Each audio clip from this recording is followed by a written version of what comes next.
Hello, friends. Welcome back to the Unexpected Millennial. Drew Myers here with you once again. Thank you for stopping by, being a part of this community. I greatly appreciate it. Hope you're enjoying this content and this time of conversation. I know we really are as well. Please make sure to like and share the videos, subscribe to the YouTube channel.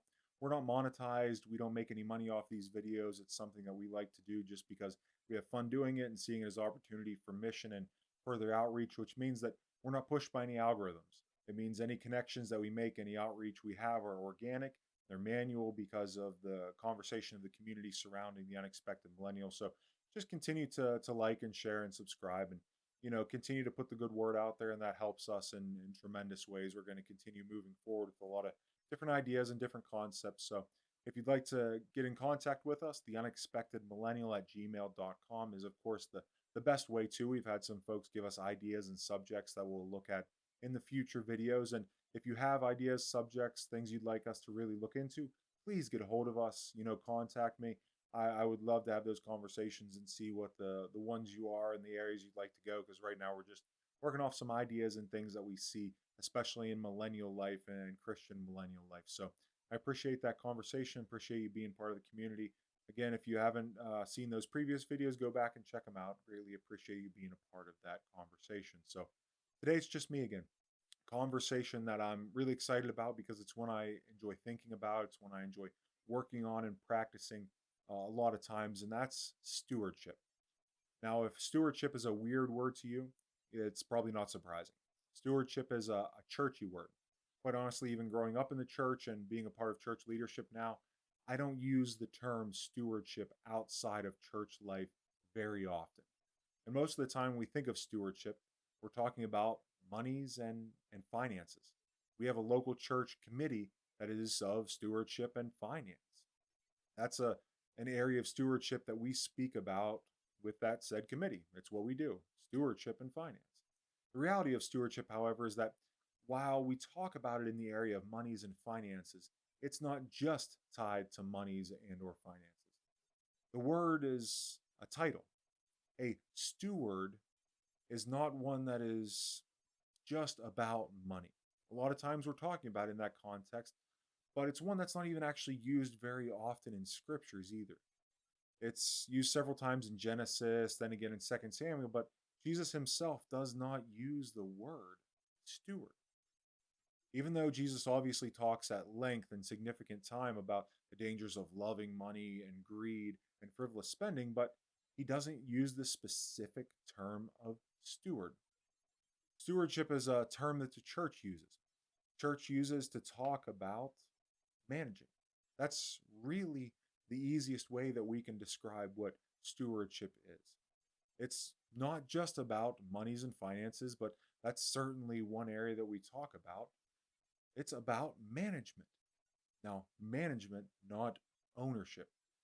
The two closest and most important aspects of being a manager or being a steward are the fact that you do not own the things over which you are managing or stewarding. And the second is that while not having ownership over them, you are responsible for the well-being of those monies, of those assets, of those properties, of whatever it could possibly be. So a steward is responsible for caring for monies or properties or assets without being the owner over them. So a steward is responsible for care and maintenance, but does not have ownership. So the question that we naturally want to ask is, well, as disciples of Jesus Christ, where all are we called to be stewards? Because we are called to be stewards in our discipleship in many different areas, but where are those areas? The first place we look at, of course, is what we just talked about at length, monies and finances. We are called to be stewards over the blessing of monies and finances, both personally and as a family and as the whole church. We're called to be stewards and use those responsibly in ways that align with Christian teaching, in ways that share the good news, in ways that bring others and to know Christ and the glory to God. So we are certainly called to be stewards over monies and finance. But what about creation? We are blessed to be stewards over creation, which means we are supposed to care for creation. We don't own it, but we're supposed to manage it and we're supposed to care for it. Now, we may argue about the best ways and the best means by which we can care for creation, but we are called to manage and care for creation. This means we are called to watch over it and to care for it. We are called to manage creation, not to destroy or not to totally consume creation. Subduing creation is about stewardship, not about not about domination. We are stewards over that creation. And also, what about our physical bodies? We are called to be stewards over these physical bodies. Our bodies are imperfect. Our bodies sometimes will, break down. Eventually, every single one of our earthly bodies is going to break down, and we are called to be stewards over these blessings of these bodies. Now, sometimes because our bodies are imperfect and we live in a fallen world, sometimes we get illnesses, sometimes tragedies and accidents happen that we cannot see coming. We have no way that we could have possibly even stopped them from happening. Sometimes that's just an unfortunate part of the reality is those things will happen. So we can't prevent everything, but we're still called to be stewards over our bodies in every way that we possibly can. We might debate exactly how this stewardship should be handled, but we are stewards over our bodies as discipleship. So those are some of the main ways that we talk about stewardship, main ways that we see. But today I want to talk about stewardship over something else. It's stewardship over something which we all struggle with if we're being honest. It's something we don't necessarily get taught how to be proper stewards over. A lot of times we learn it as we grow and as we get older, but a lot of times we are inherently great at this. And that's with being a steward over our time. Yes, we're called to be stewards over our time. How are we spending the hours in a day, in a week, in a month, in a year? How we are spending the hours in a lifetime is about our stewardship over time. How much of my week am I spending at work? Or maybe I'm retired, or maybe I'm in school. How much of my week am I spending doing those things? How much of my week am I spending with my spouse? If I'm not married, how much of my week am I spending developing my other relationships? What about with my children or my grandchildren or my cousins or whomever it might be? How much of my week am I spending developing relationships? How much of my week, my month, my year am I spending resting? We need to rest. What about recreation and renewal? Those fun things, those just enjoyable things that we like to do, that's certainly an important part of being a steward. What about my discipleship practices, my expression of my faith? How many hours in a week, in a month, in a year, even in a day am I spending practicing these parts of the faith? These are all things that are about stewardship, about how we steward over the time with which we are blessed upon this earth. Now we could break this down into, really minute details if we wanted to. I spend 7 minutes doing this. I spend 13 minutes, in the shower. I spend 12 minutes doing makeup, whatever. We're not going to spend time breaking it down into that tiny minute of details. That's not what the point is. But the point of this examination is to really look at our daily practices, to look at our average day. Look at our average day, see how much time we're spending on work or education, how much time we're spending in our discipleship, how much time we're spending in rest, in renewal, and recreation, how much time we're spending building our relationships, those important and essential aspects of who we are as disciples. How am I spending that time together? Maybe you're working full time, part time, or retired. So, how are you spending that time? How much time are you spending on all of these different things? And am I proud of that? Is really what this final question for us will be. I invite you to examine as we work through this, examine your daily life, your weekly life, your monthly life, and really try to objectively analyze and look at it and say, this is how I'm spending my time. Am I proud of that? Am I trying to hide from it? Or maybe I could really use some improvement here. So I hope you'll stick with us and talk about stewardship of time.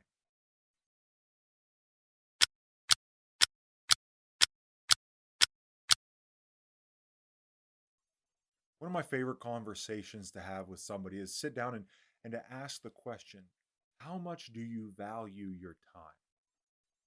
It's a serious question. It's one I've sat down with college friends and colleagues alike. And we sat down around a table one night, especially as college friends around dinner one night. I think we were having hot wings or something like that. And I said, how much do you value your time? And we had been out of college at this point in time, so we weren't talking about studying, but we all had jobs at this point in time and trying to put a value on our time. And we said, well, if you have free time, time that's outside of your standard work, you've already completed all your standard work for the week, and the boss wants to call you in on your free time, how much do you value it? In other words, we are trying to say, how much would you have to get paid an hour? There's no threat of losing your job, nothing like that. It's just free work that you can take at whatever rate you think is right. And we sat and we tried to figure out the monetary value of that time. It was an interesting conversation because I remember one of my friends saying, "Oh well, they go in at their rate plus 50%." Another friend said it would take triple time on his free time to go in and be paid. And I don't know that I ever even came up with an actual value because I value my time extremely highly. Out of any other element of my daily activities, my time is probably the thing that I value the most. It's above my finances, above my paycheck. My time is something I value ridiculously high. Why is that? Well, it's pretty simple to me. It's something that's a downward scale. We're talking about money, and some folks will say, well, finances and the paycheck is the most important thing because it takes care of our families and allows us to give and to share and to do good work. That's all true, absolutely correct. I won't argue with that. But the fact about money is I can invest monies, and over time it'll build up more. You'll get a return on that that'll grow and grow and grow at expanding rates. But once you spend your time, once you invest your time somewhere, you can't put it somewhere in a mutual fund or something like that and have it double. Once it's gone, it's gone.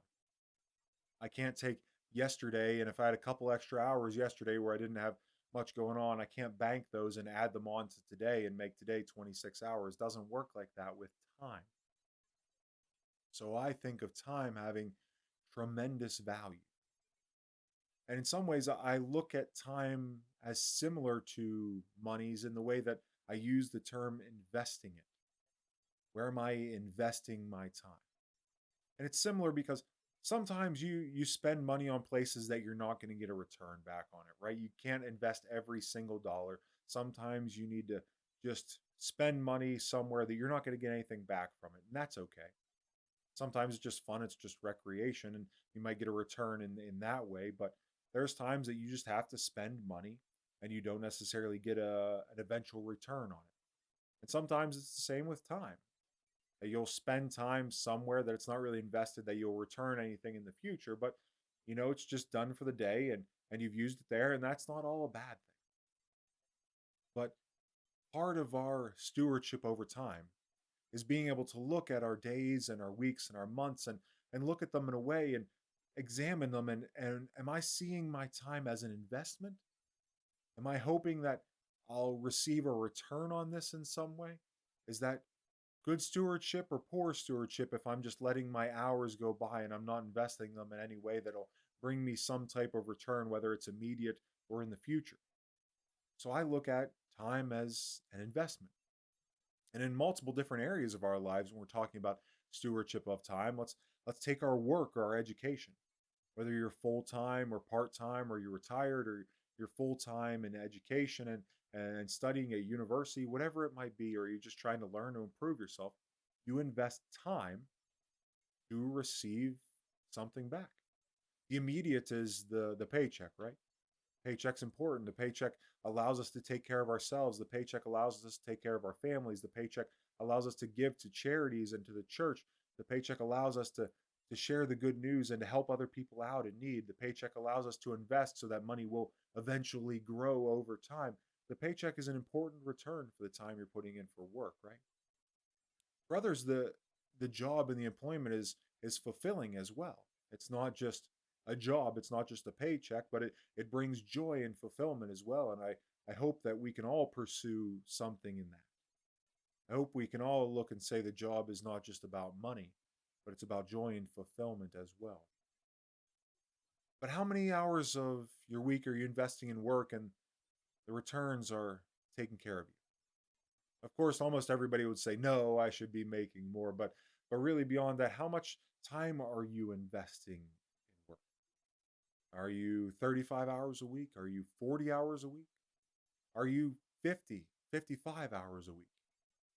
We're going to do an experiment with our weekly hours here. So bear with me. We're going to say, for argument's sake, we're going to say you're spending 50 hours a week working, which is a good investment. I would say, okay, you're working full time plus. So maybe you're full time, but the extra 10 hours is spent in commuting, or maybe you're working 45 hours and it's 5 hours of commuting, or maybe you really are working 50 hours. I know some folks who work more than that a week, but just for argument's sake, 50 is a good number. It's higher than the standard work week. So we're going to say 50 hours a week is being spent working of your life.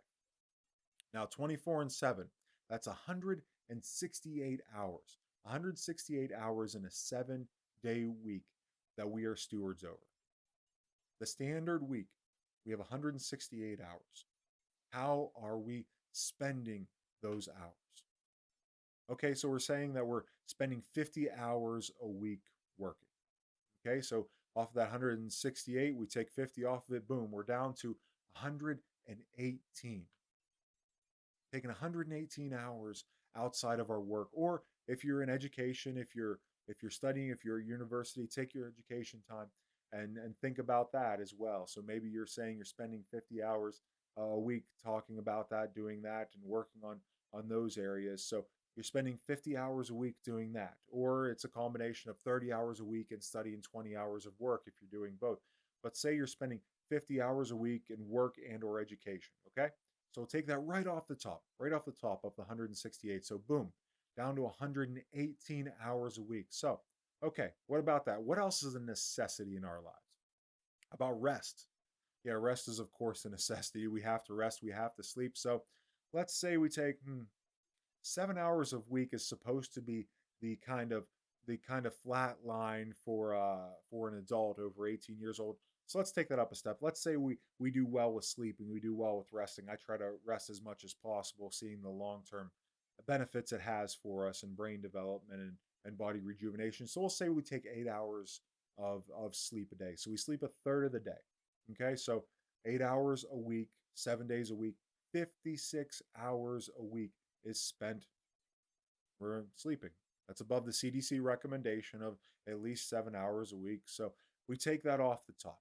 Okay, so we've gone from 168, taken 50 hours of work or education off the top. We've taken another 56 off the top for sleep. So, okay, we're down to what? 62 hours a week. So we have 62 hours a week that we have to invest. We have to invest to somewhere, to something, to somehow. So where are we investing our time? Where should we be investing our time?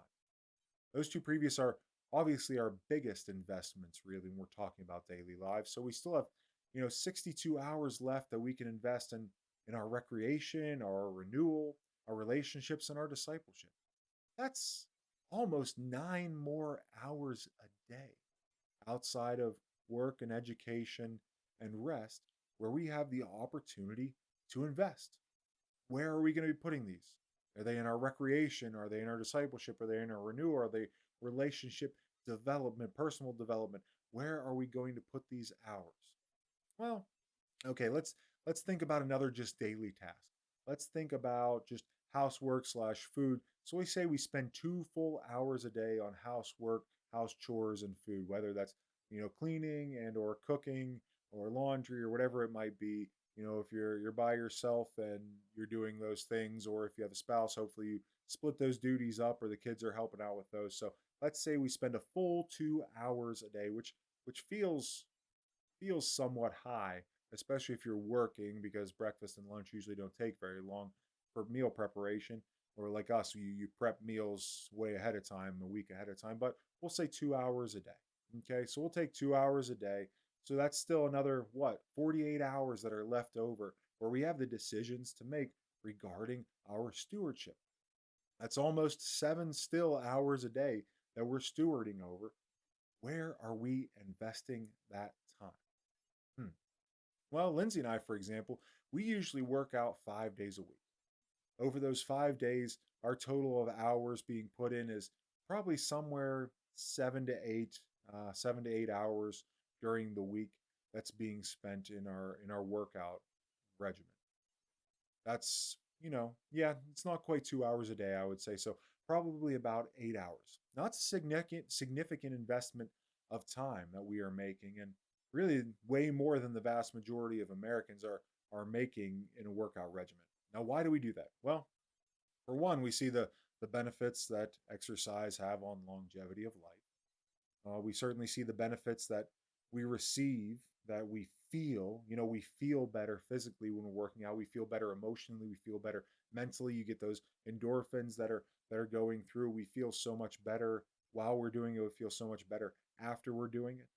We see the benefits that it provides us in this way, and in many different areas of life. Exercise just exemplifies and just pushes you in many different ways and has so many benefits. So we see all of those benefits, and it's just the fact that we enjoy this. We enjoy the process of working out. I genuinely find lifting weights and exercise fun. I enjoy getting in the squat rack and loading up the barbell and doing heavy squats and doing heavy bench press and all these different lifts. I enjoy doing them genuinely. So it's a health investment for us. It's a health both physically and mentally, emotionally and spiritually as well. I pray after I work out every single time. So it's a spiritual investment as well for me. And it's also just something we enjoy doing. So it's recreation for us. It's fun. Elliot's down there with us and hanging out in the weight room with us. So it's something that we just enjoy doing for us and we see the benefits of. So it's a sound investment of our time. So the question becomes, where are our hours being invested?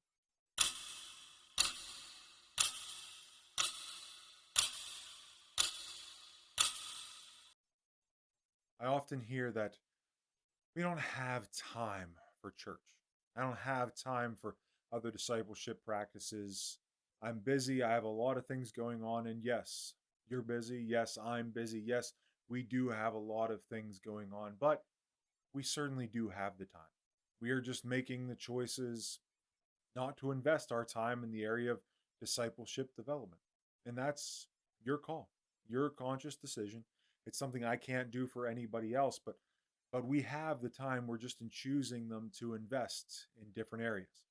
168 total hours in a week.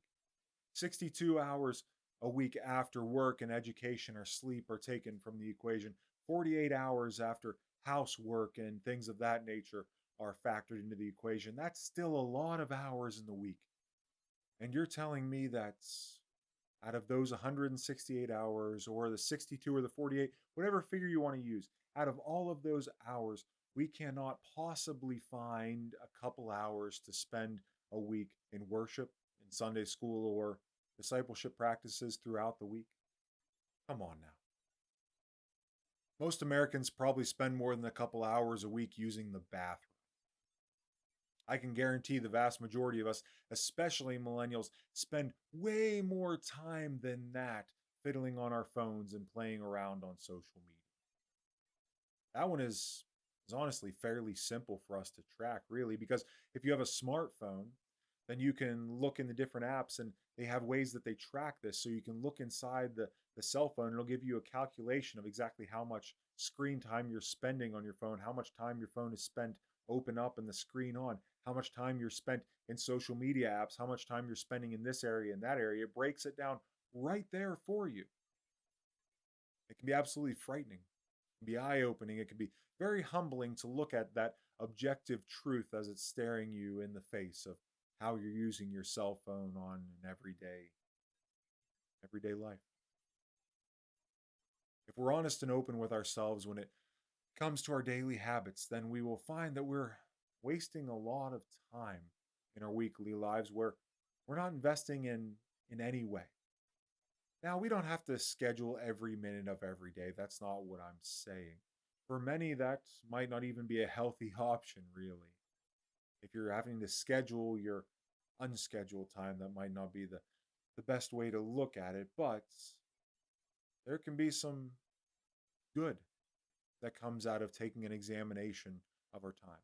Yes, there can be good that comes with just spacing out and just spending that time just thinking about nothing, but that tends to turn into scrolling through social media for hours and not minutes. Turns into days, it turns into weeks, it turns into months that add up over time. And that can certainly go into our rest, our recreation, or even our renewal time. But the point for us is that we do have time available. We do have time to invest in our discipleship. And we're just choosing to take that time. We're choosing to take that time and to invest in other areas of our lives. And that's a conscious decision that we are making. Now, somebody might come to me and ask, and they have at different times, they'll ask and will say, Pastor, you're talking about time as an investment, not time as being spent. So you're talking about time as investing. That's what we're talking about today. And I'm looking at my returns on that investment, right? My ROI for my time in discipleship. And when I look at work, my return, I see it directly with a paycheck. With my rest, I see it being my longevity and my health and my wellness, both mentally, emotionally, and physically. I look at recreation and I see the return, that's happiness and relief of stress, and that benefits my health as well. And renewal being some a bit of all of the above. Building of relationships, obviously, we see the returns with our marriages and our children and our family and our friends. We see all of those returns. So, what are the returns on investment for my discipleship? If I'm investing my time in these areas of developing, why should I put my investment in discipleship? Well, I can answer that obviously in multiple different directions depending on the situation. I could just cite that, scripture and Jesus on multiple times tell us, that being a true disciple requires investing time and effort into this faith because Christ cannot be the most important aspect of your life if you're not spending time with him. I mean, you can't claim that Christ is and the Christian faith is the most important thing in your life, and then you're not spending any time. You're spending 10 minutes a week on Christ, which that's 52 minutes of your year, 520 minutes, whatever it is. Sorry, of your year spent on that. That's your most important thing. Is the thing that you spent 520 minutes on in a year? Come on, we can't really claim that, can we? So part of being a discipleship is just that's a requirement. It's a requirement if you're truly saying and truly claiming that Christ is the most important thing in your life, and that means you're investing time in Christ. You're investing time in your effort and your energy. You're investing time in all of these different places. So that could be the most basic thing that we're talking about, but we're talking about investing in the returns that we get. We're talking about personal, we're also talking about communal, and then we're talking about future returns on investment, right? Because some of our returns are immediate. Some of our returns we see them right away, and some of those we're waiting for. As with most things in life, you when you invest your time in work, you don't get the reward right away. You have to wait for it and be patient with it. And then some of those things come true with discipleship as well. So we're talking about investing our time in the faith, investing our time in discipleship. We're talking on multiple different levels. And first, it's that personal level. When you are a disciple of Jesus Christ, it makes you a better human being. If you are truly following the teachings of Scripture that have been handed down throughout generations, since well before my time, obviously, since even before Christ's time, to the Hebrew Bible on through the teachings of Christ, if you're actually following them and paying attention to them, if you're actually working to become a better reflection of Jesus Christ and to be more like him every day, if you're actually doing those things, you will become a better human being almost instantaneously. Why? Because true discipleship, truly following Christ, means that we have to be humbler. It removes our egos, it takes our prides out of the equation. We have to become humbler because we acknowledge that there's somebody that's more important than us. So we have to become humbler. It makes us a better person because we start to look at each other with sacred worth.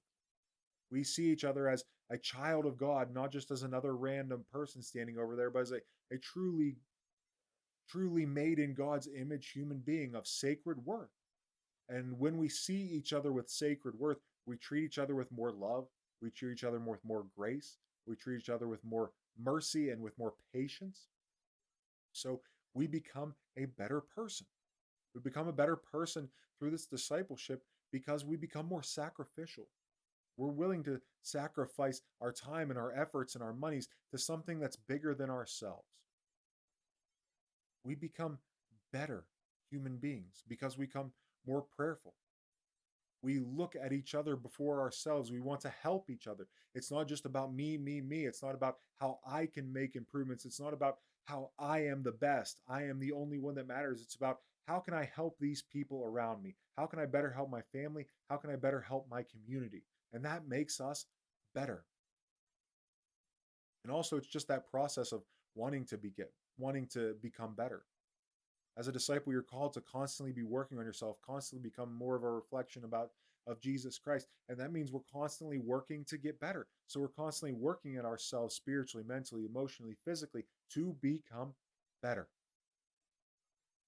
So accepting the grace of Jesus Christ makes us better. It also makes us better because it gives us peace. You accept the grace, accept God's forgiveness. A weight is lifted off your shoulders. That sin that you've been carrying, that failure that you've been feeling, is lifted off your shoulders because of the sacrifice of Christ. So it brings us peace, which makes us better. So personally, you get all of those returns right away, each and every moment of each and every day as you're a disciple. But it's also about that community. We make our community better as disciples. Why? Well, we already talked about it a little bit. We see each other with sacred work.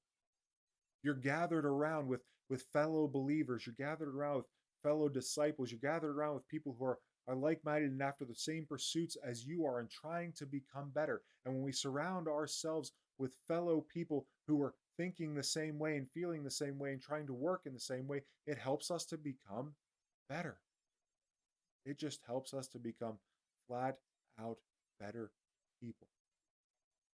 When you surround yourself with people of excellence, whether it's in whatever you're doing, if it's in athletics or it's in academics or it's in finances or it's in discipleship, if you surround yourself with those people, it's going to help you to become better. They're going to inspire you to become better, and you're going to do the same for them. You're going to inspire them to become better because you hold each other accountable, not through anger, but through grace and love and trying to become better.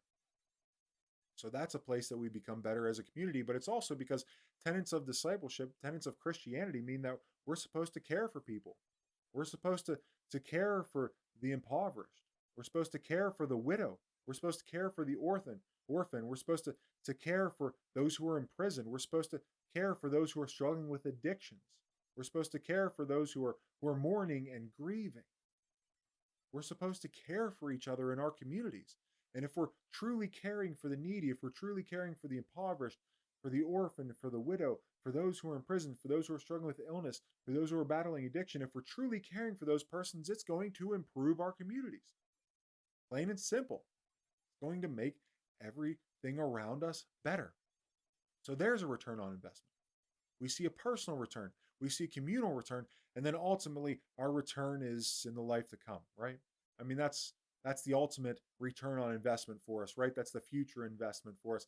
That's Christ talking about in Matthew 6, storing up treasures in heaven for us, right? It's about the return on investment that comes when you are resurrected with Christ and he welcomes you with open arms and open hearts as we enter that place of New Jerusalem in the new resurrection. That's the ultimate return on investment of discipleship. That's a personal, that's a communal. Yes, that's a return that we receive when we humble ourselves before the Lord, when we make ourselves into more like Jesus each and every day, when we use the grace of God to revolutionize our hearts, to help us to become better every day. That's the return on investment we receive ultimately, is what is to come in the next life. So if we're investing our time into discipleship, if we're investing our time into attending worship and praying and reading scripture and studying the scriptures and trying to just become better and follow those tenets of Jesus Christ, if we're spending our time, if we're investing our time in those areas, we get a return on investment that's immediate personal growth and development, that's immediate and future communal development as well, and then the return on investment that comes with the resurrection. So I'd say we receive a lot for this investment of our time.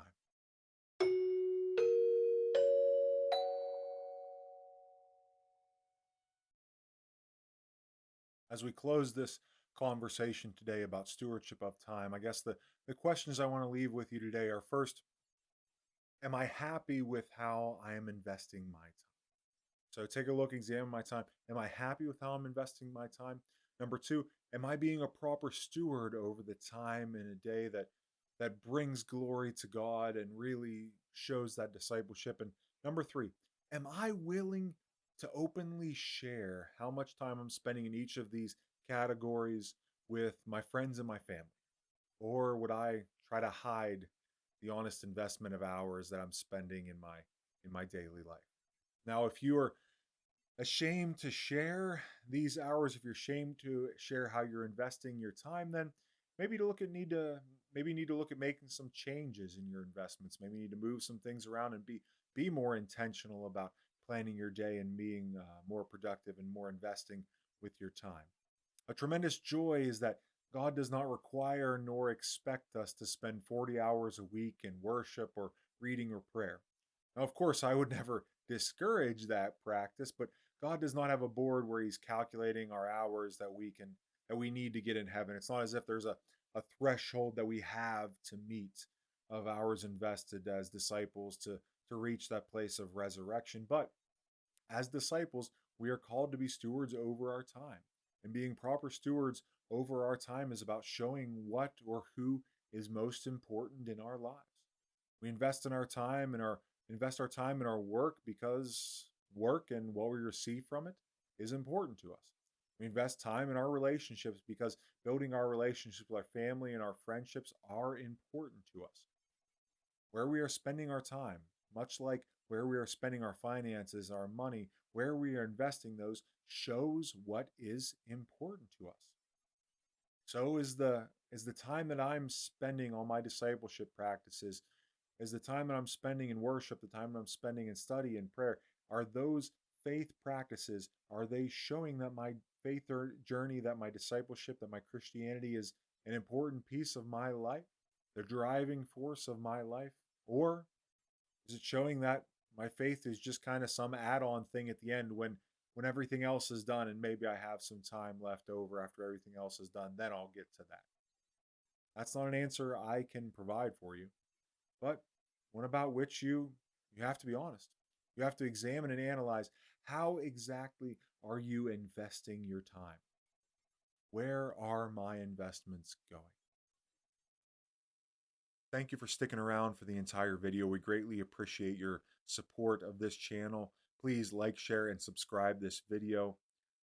This isn't monetized. We don't make any money off this. This is something we do as a ministry, as a pursuit that we really enjoy doing. We're not pushed by any algorithms or anything of that nature. So any outreach that we get, any expansion we get is from you all. It's from you liking, sharing, and subscribing to our channel. So please continue to share this, that others may come to be a part of this channel, be a part of this community. As I said, please get a hold of us at theunexpectedmillennial@gmail.com with any ideas, anything you'd like us to pursue. We greatly appreciate you being a part of this community, and I hope to hear from you soon. God bless and have a great day.